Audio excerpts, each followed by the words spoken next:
Hello everybody, thank you for joining me. Today is the anniversary of the death in 1910 of William Holman Hunt, best known among the Pre-Raphaelites for his painting The Light of the World. And in many a sermon, if you go to church, might have heard this picture being referred to because Christ on the outside of the door with a lantern but no handle.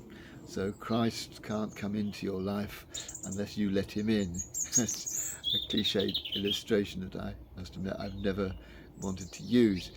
But I think this idea of the handle being on the inside of the door only is indicative of something else, because Holman Hunt said about this symbolism that it was also the symbol of someone with an obstinately closed mind.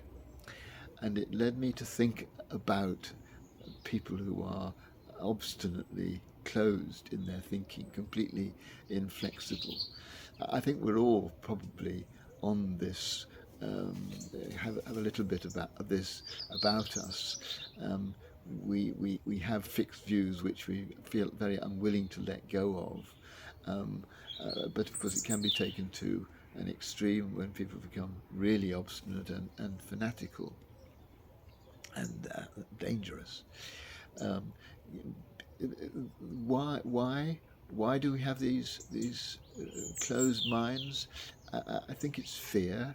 I think we fear that if we let in an idea that's different from one we've already got, then this is going to make us different people.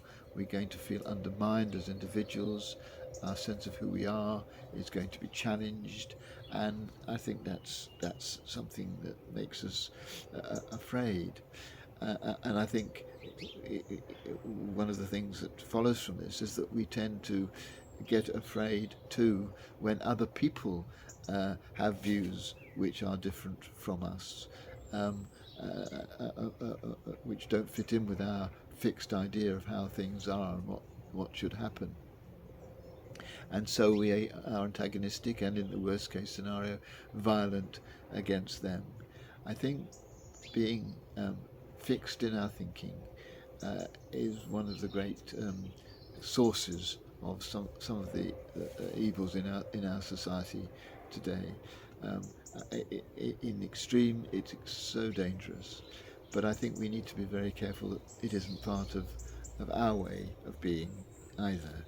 That we don't have fixed ways of thinking, that we're never allowed to be challenged, that we are open to other views, to other ideas, and that we don't worry if we find we have to change our minds as a result of listening to other people and exploring other views. Who we are is not just what we think, and I think it's important to be open to as many new ideas as possible and to accept those which seem valid, even though they contradict our previously held strong opinions.